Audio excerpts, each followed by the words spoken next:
आज राज्यसभेचे खासदार अजित गोपछडे यांनी आज अतिवृष्टीमुळे झालेल्या नुकसानग्रस्त भागाची पाहणी केली।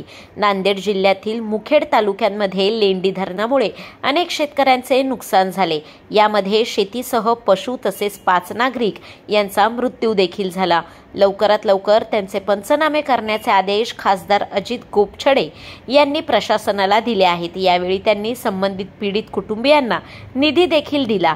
खासदार गोपछडे यांनी येणाऱ्या काळात राज्य सरकारकडे व केंद्र सरकारकडे या संपूर्ण धरणग्रस्त नागरिकांच्या ज्या काही मागण्या आहेत त्यासाठी पाठपुरावा करू व आम्ही त्यांच्या पाठीशी राहू असे आश्वासन गावकऱ्यांना दिले। इथले या गावामध्ये जवळपास 4 महिला आणि 1 पुरुष असे एक मयत झालेले आहेत आणि मोठ्या प्रमाणावर गावातल्या घराची पडझड झालेली आहे। विशेषतः काही गावांमध्ये जसं मी मुकराबादला गेलो त्या ठिकाणी जनावरांचं वाहून गेलं, जवळपास 40 म्हशी 12-15 गायी वाहून गेल्यात। रावणगावचं नुकसान झालं। सगळ्यात जास्त नुकसान हे हसनाळ या गावामध्ये झालेलं आहे। म्हणजे या गावामध्ये प्रचंड मोठ्या प्रमाणावर घरं हे सगळी जमीनदोस्त झालेली आहेत, जुने सगळे वाळे कोसळलेले आहेत। शेतकऱ्यांच्या शेतीचं मोठ्या प्रमाणावर नुकसान झालेलं आहे। अनेक जणांची जनावरांचं देखील या ठिकाणी बऱ्याच मोठ्या प्रमाणावर नुकसान झालेलं आहे। जीवितहानी जी आहे ती या ठिकाणी झालेली, उपसरपंचाची पत्नी असेल की अन्य 3 महिला 1 पुरुष हे सगळे गेलेले आहेत। शासनाने राष्ट्रीय आपदा प्रबंधनच्या माध्यमातून 4-4 लाख रुपये त्यांना दिलेले आहेत। पण मी आज माननीय मुख्यमंत्री महोदयांशी बोलून त्यांना गोपीनाथ मुंडे अपघात विमा योजनेतून परत 2-2 लाख रुपयाचा निधी 2 ते 3 दिवसात त्यांच्यापर्यंत पोहोचेल अशा प्रकारची ती व्यवस्था करणार आहे।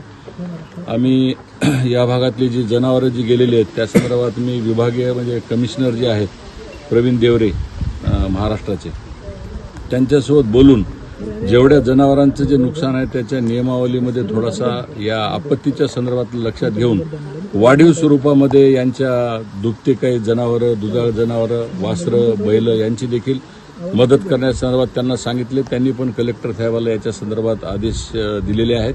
त्यामुळे त्यांच्यासोबत पण माझा संवाद झालेला आहे। माननीय अनुप पाटील माझ्यासोबतच होते।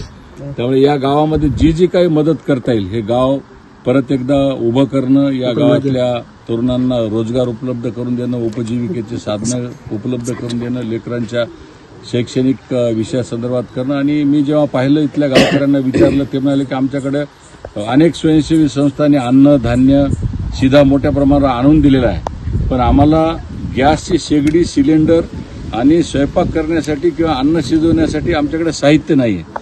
त्यामुळे मी माननीय कलेक्टर साहेबांना म्हणलं की जर घरात अन्न शिजवायला साहित्य नाही, गॅस शेगडी सिलेंडर नाही, तर मी त्यांना म्हणाल की बाबा मी काय मदत करू शकतो। तर ते म्हणाले की साहेब या संदर्भामध्ये मी माझ्या खासदार निधीमधून आज 20 लाख रुपयाचा निधी या ठिकाणी मी घोषित करीत आहे आणि त्या माध्यमातून मी संपूर्ण या गावकऱ्यांना जी अफेक्टेड कुटुंब आहेत त्यांना गॅसची शेगडी, सिलेंडर आणि संसार उपयोगी जे साहित्य म्हणजे ताट वाटी असेल, छोटे भांडे बिंडे असे सगळं काही त्यांना पूर्णपणे या ठिकाणी कलेक्टर साहेबांना आज मी माझं पत्र आता इथं तुमच्या समोर देत आहे।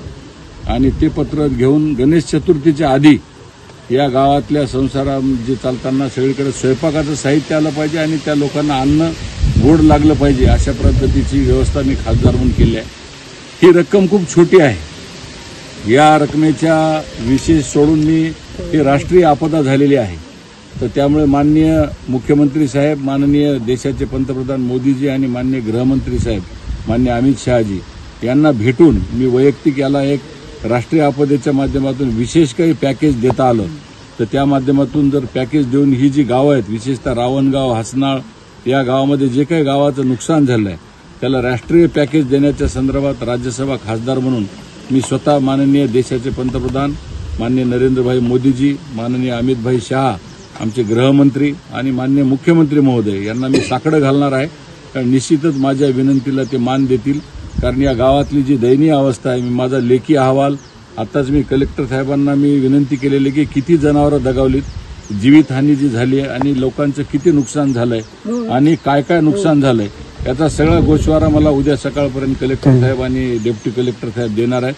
तो गोषवारा घेऊन मी माननीय मुख्यमंत्री आणि आमचे देशाचे दोन्ही कर्तबगार नेते या दोघांनाही भेटून या गावातल्या हानीच्या संदर्भातला गोषवारा देऊन पॅकेज देण्याच्या संदर्भात, तसं तर 22 गावचं नुकसान झालेलं आहे, तर त्या दृष्टिकोनातून देखील मी पूर्णपणे प्रामाणिकपणाने प्रयत्न करणार आहे. लंबीच्या नंतर इन्शुरन्स असते जनावरांचं, त्याच्यामध्ये काहीतरी बदल करण्यात आला होता. नुसतं आता रूल्स रेग्युलेशन्सला बाहेर ठेवून चौकटीच्या बाहेर जाऊन मी त्या अधिकाऱ्यांना विनंती केलेली की हे विशेष बाब म्हणून या गोष्टी आता करायच्या आहेत. कारण त्याच्यामध्ये अनेक नियम असतात की समजा 2-3 भाऊ आहेत तर त्यांना धरून आम्ही म्हणलं 2-3 भाऊ नाही, वेगवेगळे धरून गृहीत धरा.